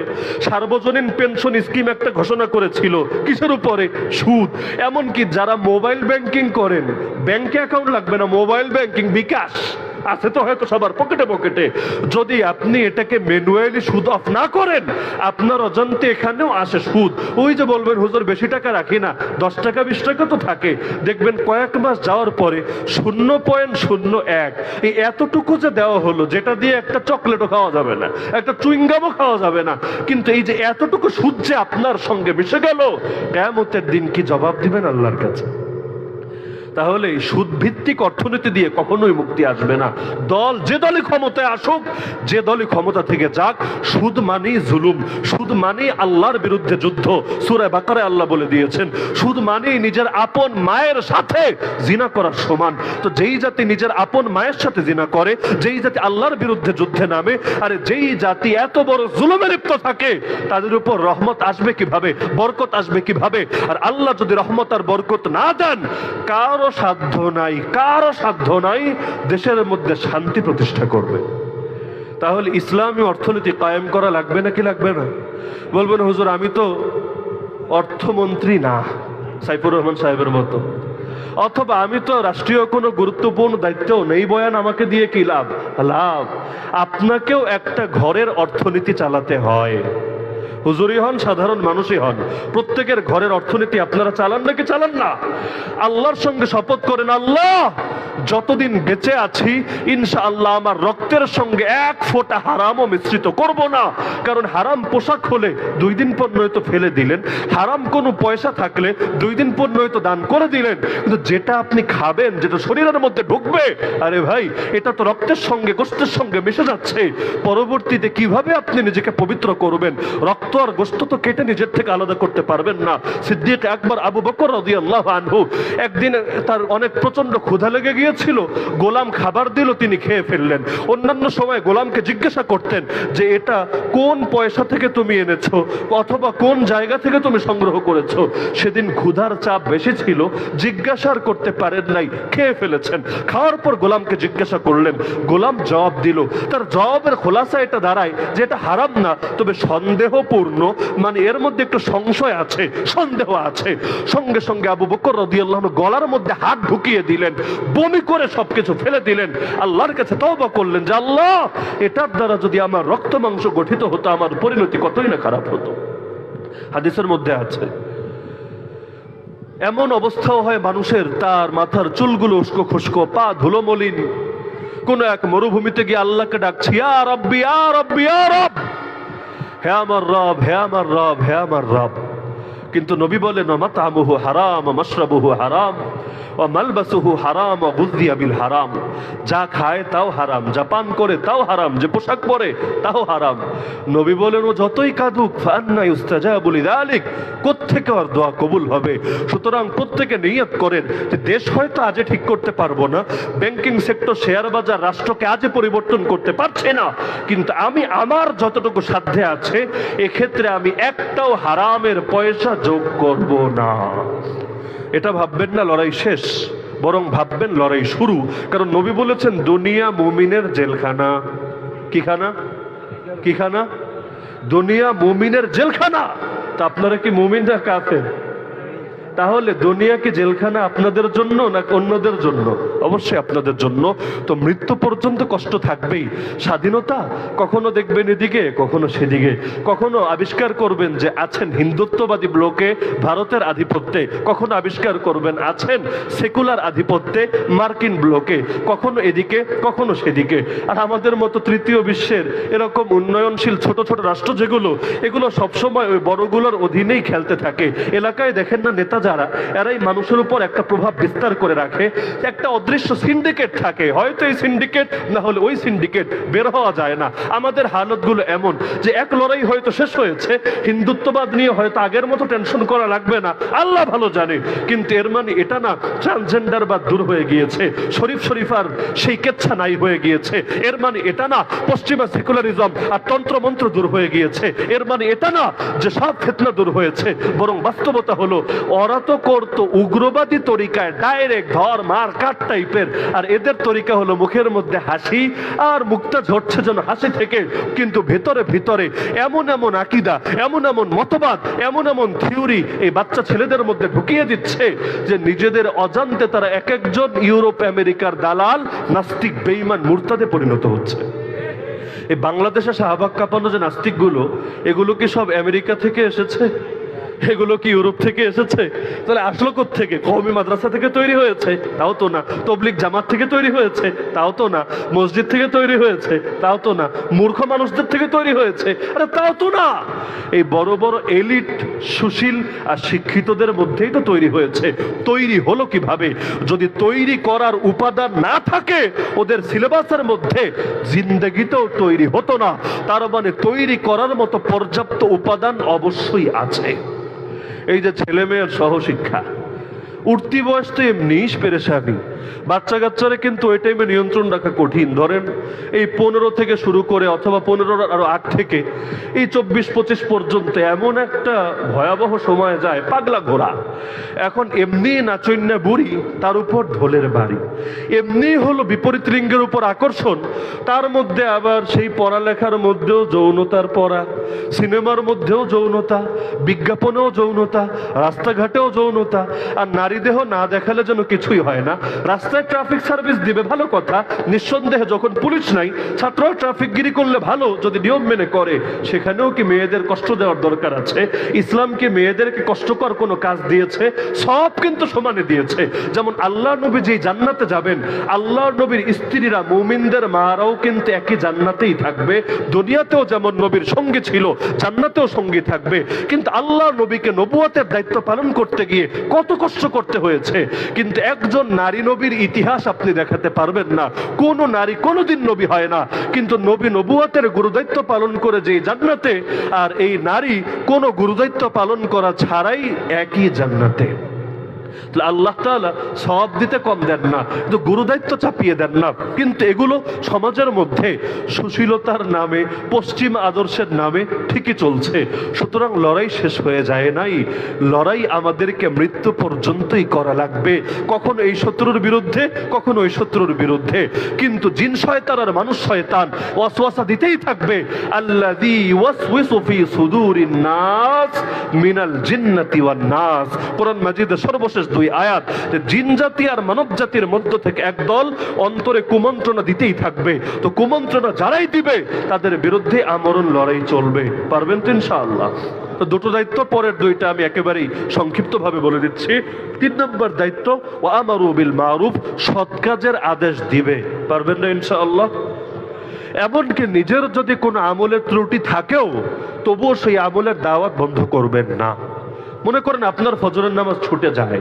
এখানে আমাদের যে যুবক ভাইয়েরা আছেন, অনেকে হয়তো এই রোগে রোগী, স্বীকার করেন বা না করেন। তাই বলে আপনি ফজরের নামাজের দাওয়াত দিতে পারবেন না, বিষয়টা এরকম না। দাওয়াত দিতে দিতে আমলের তৌফিক হয়ে যায়। দাওয়াতের একটা বরকত এটা। কোনো একটা বল যদি উপরের দিকে ছুঁড়ে মারেন, বল কিন্তু আসমানে চলে যায় না, কিছু দূর যাওয়ার পর নিজের কাছেই ফিরে আসে। দাওয়াত দেওয়ার দ্বারা যাকে দাওয়াত দিবেন সে হেদায়েত পাক বা না পাক, পরিবর্তন হোক বা না হোক, আপনার দিলের মধ্যে অবশ্যই অবশ্যই পরিবর্তন আসবেই আসবে ইনশাআল্লাহ। সুতরাং সৎ কাজের আদেশ করতে পারবেন তো ইনশাআল্লাহ? আমাদের বাঙালির সমস্যা জানায় না। আমাদের বাঙালির সমস্যা হলো, এক হলো মানায়, আর আরেক হলো কোনো কিছু গোপন করার মধ্যে। যেই পরিমাণ জানি ওই পরিমাণ আমরা প্রকাশ করি না, নিজে তো করেই না, আরেকজনটা করতেও দেয় না। এই যে আমরা ধরেন কথা বলি, খুব যে বেশি কিছু বলতে পারি এমন না, ভয় তো আমাদেরও আছে, অস্বীকার করার সুযোগ নাই। এই যে এত আয়নাঘর টায়নাঘর আবিষ্কার হচ্ছে, কাউন্টার টেরোরিজমে 7 তলায় গুমখানা, নিচতলায় আবার অনেক কষ্টের জায়গা, আমরা তো জানতাম, আমরা তো থেকেছি, আমরা তো চোখে দেখে এসেছি।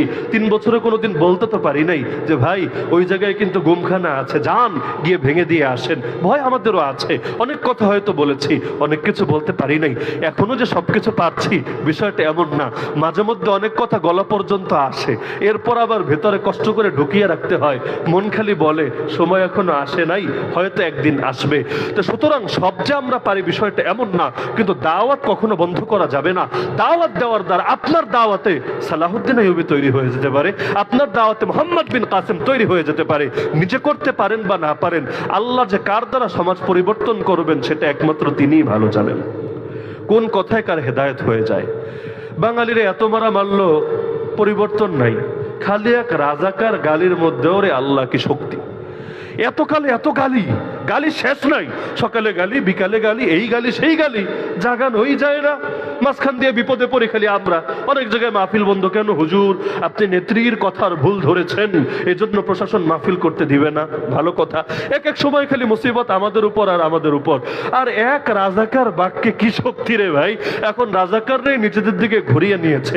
জেলের মধ্যে যাদেরকে উল্টাপাল্টা জঙ্গি মামলা দিয়ে ফাঁসাতো, ওরা অনেক সময় কষ্টে এই টাইপের কথাগুলো বলতো, তুই কে আমি কে, জঙ্গি জঙ্গি, মানে জঙ্গি মামলা দিয়েছে কিছু না করে রাগের ঠেলায়, তো ঠিক আছে যা, জঙ্গি বলে যদি সুখ পাস ঠিক আছে যা, আমরা জঙ্গি। এখন অবস্থা হয়েছে এমন যে রাজাকার বলে গালি দিয়েছে, এখন মানুষের স্লোগান দেয় তুই কে আমি কে, রাজাকার রাজাকার। মানে কি বুঝলেন? কথায় শক্তি আছে। কখনো এক কথা দিয়েও আগুন ধরে যেতে পারে। তো মন্দ লাইনে যেমন ধরতে পারে, ভালো লাইনেও ধরতে পারে। দাওয়াত দিতে থাকেন না, আল্লাহ সমাজকে চাইলে পরিবর্তন করে দিতে পারে। আমার কাছে একটা আশার বাণী লাগে, এই যে আন্দোলনের মধ্যে যেই ছেলেমেয়েরা শহীদ হয়েছে, আমি ব্যক্তিগতভাবে অনেকেরই খোঁজ নেওয়ার চেষ্টা করেছি, নাম ঠিকানা অথবা তাদের ছবিগুলো।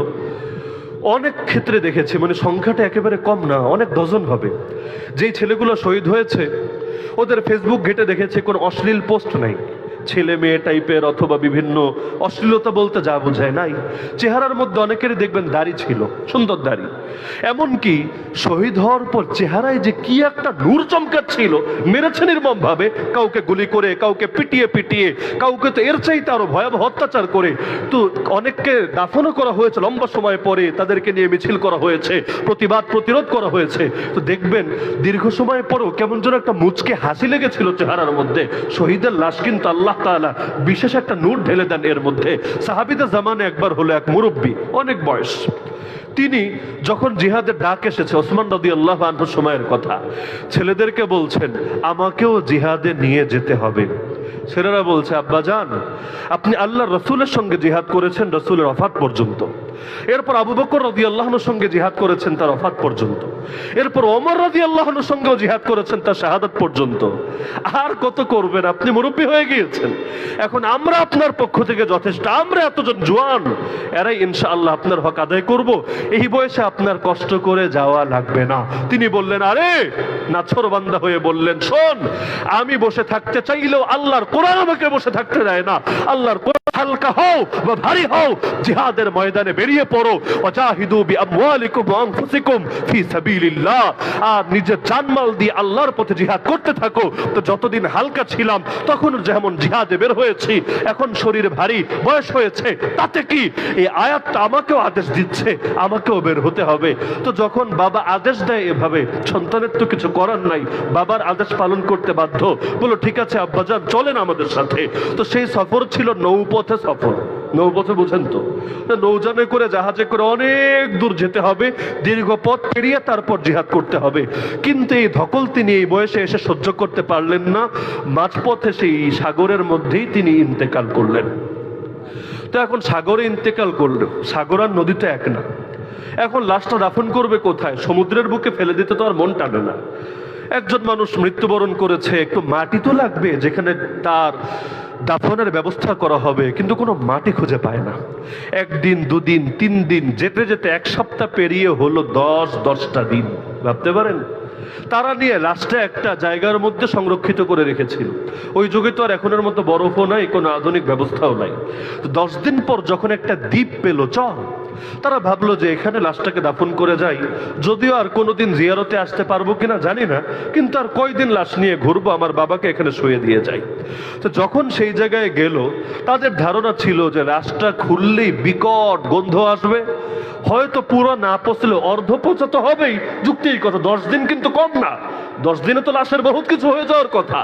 কিন্তু যেই মাত্র তারা লাশটা বের করলো, উপর থেকে কাপড় সরালো, তার গায়ের রক্ত এবং সবকিছু তখনও মনে হচ্ছিল যেন স্বাভাবিক।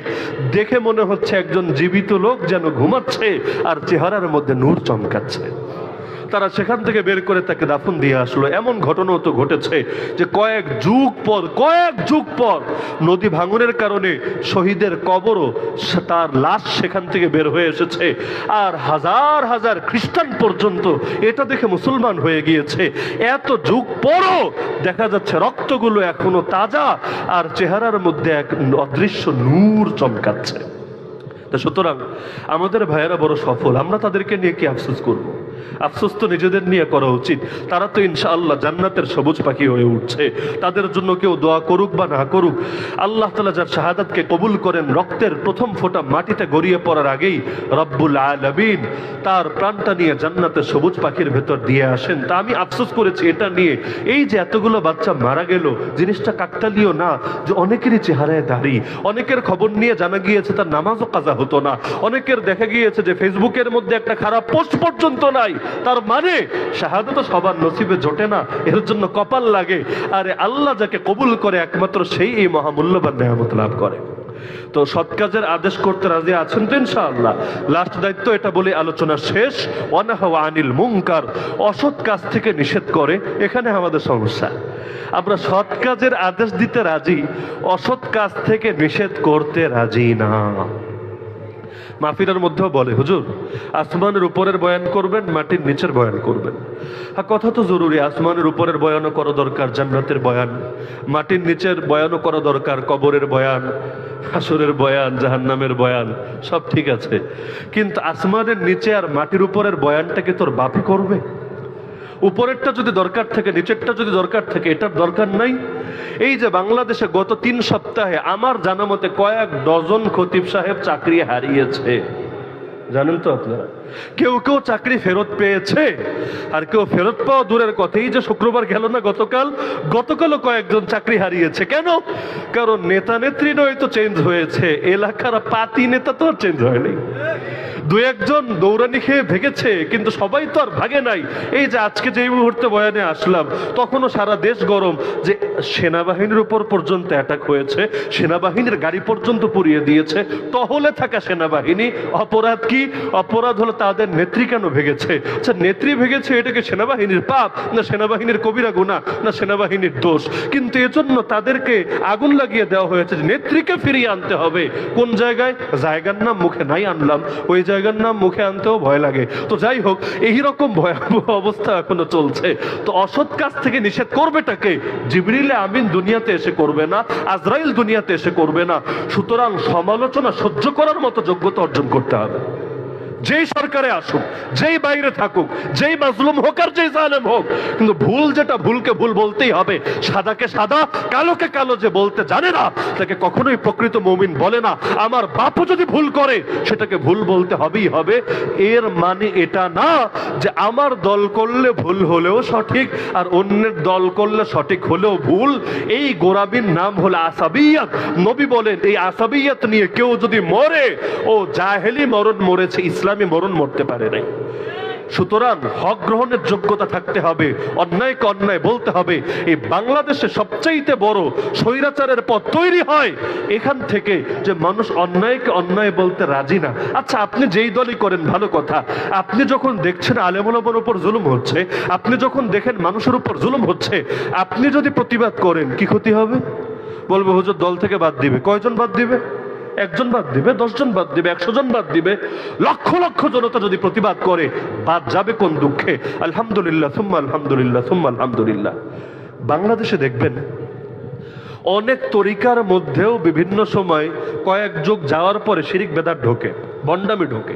এক সময় হয়তো অনেক ভালো ছিল, সময়ের ব্যবধানে অনেক খারাপ হয়ে গিয়েছে। এমন হয় নাকি? হয় না?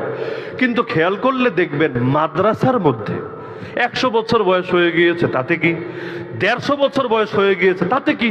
হয়তো মাদ্রাসা বন্ধ হয়ে যাবে, কিন্তু মাদ্রাসার মধ্যে শিরিক বেদাত ঢুকবে এমন নজির আপনি সচরাচর দেখাতে পারবেন না। কিসের জন্য জানেন? আমাদের উস্তাদরা আমাদেরকে এটা শিখিয়েছেন যে ভুলের ক্ষেত্রে কেউই অনুসরণীয় না। আমার পীর যদি ভুল করে, আমার নেতা যদি ভুল করে, সৈয়দুত তাইফা হাজী ইমদাদুল্লাহ মুহাজিরে মক্কি রহমতুল্লাহ আলাইহি কিতাব লিখলেন, রশিদ আহমদ গাঙ্গুহি রহমতুল্লাহ আলাইহির কাছে কিতাবটা পৌঁছলো, কিতাবটা হাতে পেয়ে এভাবে ছুঁড়ে ফেললেন। সবাই অবাক। আরে পীরের কিতাব মাথার উপরে নিতে হয়, নিচে ছুঁড়ে ফেলতে হয় না, ব্যাপার কি? পীরের চাইতে বড় হয়ে গেছেন? বলল না, পীরের কাছে বায়াত দিয়েছে তাসাউফের উপর, কিন্তু এর মানে এটা না আমার পীর শরীয়তের কোনো মাসালায় যদি ভুল ফতোয়া দেয় সেটাও আমাকে শুনতে হবে। যদি সেটা শুনতেই হয় তাহলে ব্যক্তি পূজা হয়ে গেল। এতকাল ইলম শেখার কি দরকার ছিল? আমাদেরকে এটাই শেখানো হয়েছে যে হক সবকিছুর উপরে, হকের জন্য সব ছাড়া যায়, কোনো কিছুর জন্য হক ছাড়া যায় না। আল্লাহ নবী কাবা ছেড়েছেন, আল্লাহ নবী মক্কা ছেড়েছেন, আল্লাহ নবী এটা বলেন নাই না না আমাকে মসজিদে পড়ে থাকতে হবে, এই জায়গা ছাড়া যাবে না। অনেক সময় হয় না, চাকরি ঠিকানোর জন্য দালালি করে, একটা কষ্ট দেয় আর কি। আমার কথায় তো আবার অনেকে এমনি একটু বেশি কষ্ট পায়। বাংলাদেশের সরকারি মসজিদ, মডেল মসজিদ, এই জাতীয় আরো যত মসজিদ আছে আর কি, মাঝে মধ্যে সফরের কারণে বিভিন্ন জায়গায় নামাজ পড়া লাগতো, জুম্মাই হোক অক্তিয়াই হোক।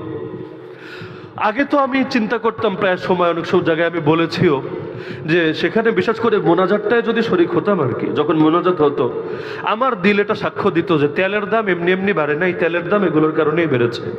কারণ কি পরিমাণ তেলানো যেতে পারে, পাতি নেতা, বড় নেতা, ছোট নেতা, কবরে থাকা নেতা, মাটির উপরে থাকা নেতা।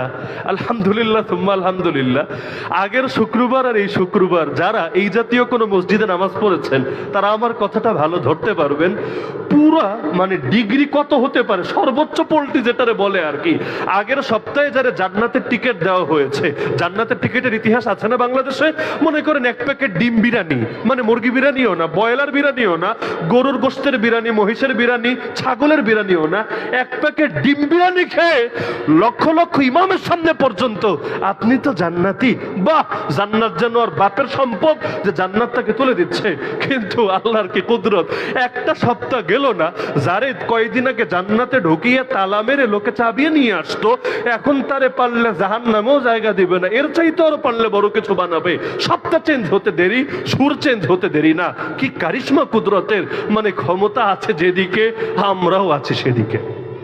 এটা আল্লাহ নবীর আদর্শ না। আল্লাহ নবী মক্কায় যখন মাইর খেয়েছেন তখনও যে কথা বলেছেন, মদিনায় গিয়ে যখন রাষ্ট্রপ্রধান হয়েছেন তখন একই কথা বলেছেন। মক্কায় আল্লাহ নবীকে ক্ষমতার অফার দেওয়া হয়েছে, মুহাম্মদ ভাতিজা তুমি রাজি থাকলে বলো, সুন্দরী নারী চাইলে আরবে সবচাইতে সুন্দরী নারী এনে দেব, সম্পদ চাইলে কত সম্পদ লাগবে সম্পদের পাহাড় বানিয়ে দেব, আর যদি ক্ষমতা চাও তাও বলে ফেলো, তোমার মতো এত ভালো মানুষকে নেতা মানতে আমাদের কোনো আপত্তি নাই, তোমাকে দারুন নাদওয়ার নেতা বানিয়ে ফেলবো। কিন্তু আল্লাহ নবী কি সুন্দরী নারী চেয়েছিলেন? আল্লাহ নবীকে সম্পদের পাহাড় চেয়েছিলেন? আল্লাহ নবী কি বলেছিলেন, ঠিক আছে ওগুলো বাদ, আমার দারুণ মতো একটা সিট দিয়ে দাও, পার্লামেন্টের মেম্বার বানিয়ে নাও, আর কিছু লাগবে না, কারণ নেতা হয়ে গেলে অনেক কিছু এমনি ঠিক করা যাবে? নবী বলেছেন? বলেন নাই। সিস্টেমের ভেতর ঢুকে সিস্টেম চেঞ্জ করেন নাই। আল্লাহ নবীর পায়ের সামনে এসেছে ক্ষমতা, তবুও নেন নাই। বলবেন হুজুর মানুষ তো, হুজুর মানুষ ক্ষমতা দিয়ে কি করবে, এজন্য নেন নাই। আরে এটাই যদি হয় আপনার যুক্তি, মদিনায় যাওয়ার পরে কেন নিলেন? এরপরে পরে আবু বকর, ওমর, ওসমান, আলী রাদিয়াল্লাহু আনহুম ক্ষমতা কেন নিলেন? আরে ক্ষমতা নিয়ে দুশমনী না, কিন্তু মক্কায় তাকে ক্ষমতা নিলেও তিনি স্বাধীন হতে পারবেন না, কারণ মক্কায় একনায়কতন্ত্র ছিল না। মক্কায় তারা বৈঠক করে করে সিদ্ধান্ত নিত, আধুনিক গণতন্ত্রের মতো অনেকটা। আল্লাহ নবী যখন তাদের সঙ্গে দারুন্নদওয়া পার্লামেন্টে বসবেন, নবী বলবেন চোরের সাজা হলো হাত কাট। আবু জাহাল বলবে না না এটা ঠিক না, চোরের সাজা 6 মাসের জেল। আবু লাহাব বলবে আরে ভাতিজা এত উগ্রবাদী কথা এগুলো চলে না সমাজে, চোরের সাজা হলো 10টা থাপ্পড়। আরেকজনে বলবে আরেকটা, আরেকজনে বলবে আরেকটা। নবী বলবেন আল্লাহর থেকে, আর ওরা বলবে নিজেদের মস্তিষ্ক থেকে, নফস থেকে, আর নিজেদের এজেন্ডাগুলো থেকে। ব্যাস, কখনো নবী পাস, কখনো ওরা পাস। আল্লাহর কসম এটাকে ইসলাম কায়েম বলে না। ইসলাম কায়েম মানে হল আল্লাহ বলেছেন ব্যাস, তোমার পছন্দ হলেও এটা চলবে, তোমার অপছন্দ হলেও এটা চলবে। আল্লাহর কথার বাইরে কোনো কথা চলবে না। আল্লাহ বলার পরে নরেন্দ্র মোদীর ভালো লাগলো কি লাগলো না, আল্লাহ বলার পরে ওদের কলেজে আগুন লাগলো কি লাগলো না, এগুলো কোনো কিছুই দেখার বিষয় না। আল্লাহর কথার বাইরে কেউ কথা বললে আর ইমানই থাকবে না। বিচারকই হোক, শাসকই হোক, যেখানে আল্লাহ আইন দিয়ে দিয়েছেন সেখানে ভিন্ন কোনো আইন চলবে না। ব্যাস বলেছেন আমার এই ক্ষমতা লাগবে না, যেই ক্ষমতায় আমি আল্লাহর প্রতিনিধিত্ব করতে পারবো না। তো সুতরাং এই জিনিসটা খুব ভালো করে মাথায় বসিয়ে রাখবেন যে অসৎ কাজ থেকে নিষেধ করা লাগবে, অন্যায় থেকে বারণ করা লাগবে, নাহলে জিন্দেগিতেও শ্রেষ্ঠ নবীর শ্রেষ্ঠ উম্মত হতে পারবেন না। কারণ শ্রেষ্ঠ উম্মত হতে চাইলে আল্লাহ 4টা শর্ত দিয়েছেন, এর মধ্যে একটা হলো ওয়াতানহাউনা আনিল মুনকার, অন্যায় থেকে অসৎ কাজ থেকে নিষেধ করতে হবে। পারবেন তো ইনশাআল্লাহ? পারবেন তো ইনশাআল্লাহ? অসৎ কাজ নেত্রী করলেও নিষেধ করা লাগবে, অসৎ কাজ এখন যারা আছে তারা করলেও নিষেধ করা লাগবে, অসৎ কাজ বড় হুজুর বড় পীর সাহেব করলেও নিষেধ করা লাগবে। মনে থাকবে তো ইনশাআল্লাহ? তো এই 4টা দায়িত্ব, দুষ্টের দমন, শিষ্টের লালন, দৈহিক ইবাদত, আর্থিক ইবাদত, এই 4টা কাজ আল্লাহ বলেন যে আমার প্রকৃত বান্দা যারা ক্ষমতা পেলে তারা এই 4টা কাজ করে। তো সুতরাং আমি প্রত্যেকের নিকট উদাত্ত আহ্বান রাখলাম, যারা রাষ্ট্র ক্ষমতা চালায় তারা তো আছেই, যারা সংসার চালান, 2 জন 4 জন লোকরে চালান, আপনাদের প্রত্যেকের জন্য এখান থেকে যেগুলো মৌলিক উপাদান এটা আপনাদের জন্য শিক্ষণীয়। পারবেন তো ইনশাআল্লাহ? সবাই মিলে দেশটাকে পরিবর্তন করতে হবে। স্বৈরাচার আর ফ্যাসিবাদ থেকে যেমন এখন গণতন্ত্র আর সেকুলারিজমের দিকে আসলেন, আরেকটা ঠেলা মেরে ইনশাআল্লাহ একদিন পূর্ণাঙ্গ ইসলামের দিকে যেতে হবে। কারণ কবরে এটা প্রশ্ন করবে না কিরে দোস্ত তোর ধর্ম কি ছিল গণতন্ত্র, কিরে দোস্ত তোর ধর্ম কি ছিল সেকুলারিজম, ধর্মনিরপেক্ষতাবাদ। প্রশ্ন কিন্তু এটা ঠিকই করবে, ওমা দীনুক, যে বলবে আমার দিন হলো ইসলাম, একমাত্র তারই মুক্তি। যে বলতে পারবে না তার শাস্তি। প্রশ্ন ফাঁস, আল্লাহ ফাঁস করে দিয়েছেন, উত্তরটা খালি রেডি করে যান। তবে মুখস্থ করে গেলে হবে না, মুখস্থ বিদ্যা তখন আসবে না। এমন ভয়ানক ফেরেশতা আসবে সামনে, মুখস্থ বিদ্যা এমনি নাই হয়ে যাবে। দিলে বসিয়ে যান, আল্লাহ জবান থেকে বের করে দেবেন ইনশাআল্লাহ। আল্লাহ পূর্ণাঙ্গ ইসলাম দুনিয়ার বুকে দেখে যাক তৌফিক দান করুন। রব্বুল আলামিন আমাদের সবাইকে মৃত্যু পর্যন্ত তার দ্বীনের খাদেম হয়ে বাঁচার, দ্বীনের খাদেম হয়ে দুনিয়া থেকে শেষ নিঃশ্বাস ত্যাগ করার তৌফিক দান করুন। আজকের এই মাহফিল প্রথম বার্ষিক মাহফিল।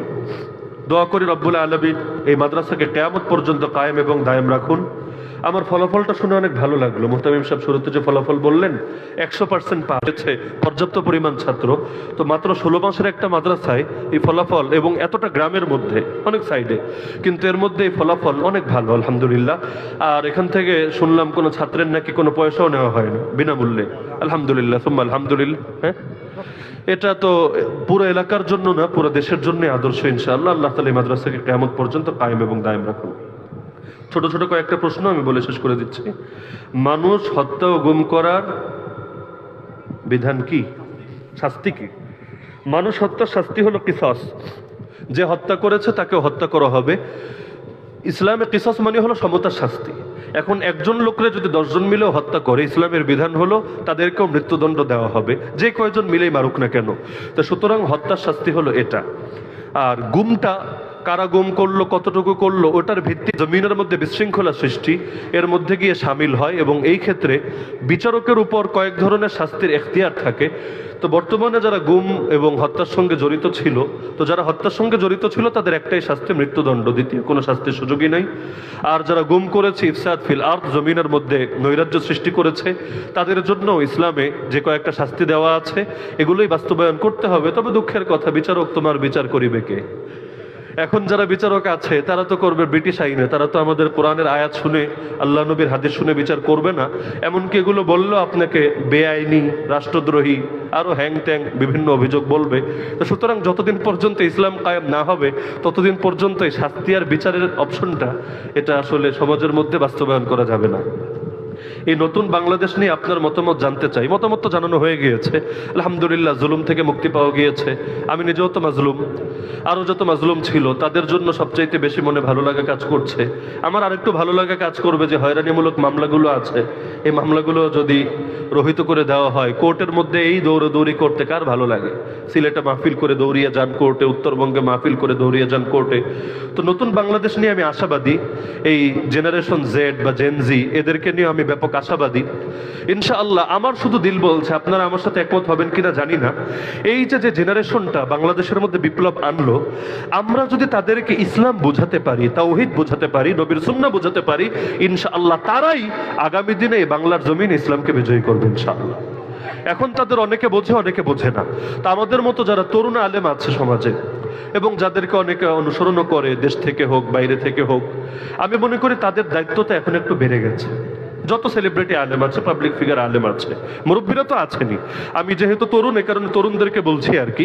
আমি মনে করি আপনাদের দায়িত্বটা একটু বেড়ে গিয়েছে। আল্লাহর ওয়াস্তে আপনারা এই জেনারেশনটার কাছে যান, মহব্বতের সাথে তাদেরকে বুকে টেনে নেন। ভুলভ্রান্তি তাদের থাকবে, এটা স্বাভাবিক, যেহেতু তারা দ্বীনি বিদ্যা থেকে উঠে আসে নাই, মসজিদ মাদ্রাসা থেকে উঠে আসে নাই। তাদের ভুলগুলোকে কাছে টেনে বোঝান এবং তাদের সামনে নবীর আদর্শ, রবের আদর্শ ক্লিয়ার করেন। ইনশাআল্লাহ দুদিন পর তারাই সমাজের মধ্যে পরিবর্তন আনবে ইনশাআল্লাহ। শায়েখ শেখ হাসিনা চলে যাবার পর এই দেশের মানুষ ঈদ মোবারক বলেছে, ইসলাম এই বিষয়ে কি বলে? আবেগে বলে ফেলেছে, আবেগ কাজ করেছে, বিবেক কাজ করে না, এখানে কি বলার আছে? আর ঈদ মোবারক এটা তো হলো ঈদ প্রসঙ্গে, ইসলামের ঈদ তো দুইটাই, ইসলামে তো আর এর বাইরে ঈদ হয় না। তো ঈদ মোবারক তো সেই ক্ষেত্রে বলা হয়। আল্লাহ নবী সাহাবীরা তাকাব্বালাল্লাহু মিন্না ওয়া মিনকুম বলতেন। তো খুশির আতিশয্যে মানুষের সেন্স ঠিক থাকে না। যেমন হাদিসে আছে, কোনো বান্দা যখন তওবা করে, আল্লাহ তার তওবা এত বেশি খুশি হন। কেউ যদি মরুভূমিতে গিয়ে উট হারিয়ে ফেলে, যে উটের মধ্যে তার মাল সামানা, তার পানি, তার সবকিছু, এখন উট কোথাও খুঁজে পাচ্ছে না, বিশাল মরুভূমি, বের হওয়ার রাস্তাও নাই, কি হবে তার? বড় পেরেশানিতে সে হঠাৎ সেখানে এসে ঘুমিয়ে গেছে। ঘুম থেকে উঠে দেখে সামনে উটও হাজির, উটের উপর যে দানা পানি ছিল, তার খাবার আসবাব ছিল, সব হাজির। তখন কত খুশি হবে! খুশির ঠেলায় সে হয়তো বলে ফেলবে, আল্লাহ তোমার শুকরিয়া, তুমি আমার বান্দা, আমি তোমার খোদা। মানে এটা ইচ্ছা করে বলছে এটা না, কিন্তু আবেগ যখন বেশি চলে আসে, মানুষের সেন্স সবসময় কাজ করে না। একটা বলতে গিয়ে অনেক সময় আর একটা বলে ফেলে মানুষ। তো এখন এই জাতীয় কারণে এখন কেউ ঈদ মোবারক বলে ফেললে এটা মাসালার অধীনে আনার দরকার নাই যে হুজুর এর ঈমান আছে না গেছে, অথবা এই লোক কি বেদাতি হয়ে গেছে না সুন্নি আছে, এগুলো টেনশনের কোনো বিষয় না। এই আন্দোলনের পর নতুন বাংলাদেশে আলেমদের কি ভূমিকা থাকবে? ইনশাআল্লাহ আলেমদের সর্বোচ্চ ভূমিকা থাকবে। অতীতেও ছিল, এখনো আছে। অতীতে হাইলাইট হতো না, কারণ অতীতে সোশ্যাল মিডিয়া ছিল না, আর হলুদ মিডিয়া হুজুরদের নামও শুনতে পারে না। তবে এখন ইনশাআল্লাহ এগুলোকে দমিয়ে রাখতে পারবে না। প্রতিটা সেক্টরে আলেমরা, শুধু রাজনীতি না, বরং সমাজের প্রতিটা রন্ধে রন্ধে ইনশাআল্লাহ আগের চাইতে আরো বেশি কাজ করবেন। আপনারা ইতিমধ্যে দেখতে পেয়েছেন আলেমরা উপাসনালয় পর্যন্ত পাহারা দিচ্ছে, দেখেন নাই আপনারা? একদিকে আলেমরা, তালিবুল ইলমরা, মাদ্রাসার পড়া কিন্তু 24 ঘন্টা, মাদ্রাসার পড়া কিন্তু 6 ঘন্টা 7 ঘন্টা না, সেই তাহাজ্জুদের টাইম থেকে শুরু হয়। বিশ্বাস না হলে এই মাদ্রাসায় আসেন, রাত 3টা 4টার সময় আসেন, তাহাজ্জুদের সময় ছেলেদেরকে জাগানো হয়। আবার সেই রাত 11টা 11:30টায় তারা ঘুমাতে যায়। অনেক মাদ্রাসায় গেলে দেখবেন মাদ্রাসার বারান্দায় আর মসজিদে রাত 2টায় 3টার সময় ছাত্ররা পড়ালেখা করছে। তো এই এত গুরুত্বপূর্ণ পড়াশোনা বাদ দিয়ে তারা মন্দির পাহারা দিচ্ছে, উপাসনালয় পাহারা দিচ্ছে, বড় কষ্ট লাগে। আর সেখান থেকে কিছু মানুষ বের হয়ে তারা এসে শাহবাগে মিছিল করছে, আর ইসলামরে দূর করো, সেকুলার রাষ্ট্র কায়েম করো, নাউযুবিল্লাহি মিন যালিক। এটা কেমন কৃতজ্ঞতা রে ভাই? তোমাদের মধ্যে কেউ যদি অতীতে চাটাচাটি করে, এর কারণে তার উপর খুব থাকতে পারে, আমরা কোনো সহিংসতাকে সমর্থন করি না, কিন্তু এর কারণে যদি কেউ তার উপর কিছু করেও, এর মানে এটা না এই দেশের হুজুররা খারাপ, এই দেশের হুজুরদের সব হলো জঙ্গি, সব উগ্রবাদী। জঙ্গি আর উগ্রবাদী হলে এগুলো গিয়ে পাহারা দেওয়া লাগতো না, বরঞ্চ এগুলো পাহারা না দিলে রাষ্ট্র কখনো তাদেরকে জিজ্ঞাসাও করতো না। তা আলেমদের অবদান আগে ছিল নাকি ছিল না? আগেও ছিল, আগামীতে আরো বেশি থেকে বেশি থাকবে ইনশাআল্লাহ। আল্লাহ তাআলা আমাদের সবাইকে আগামী বাংলাদেশে ইসলামকে বিজয় করার তৌফিক দান করুন, আমিন।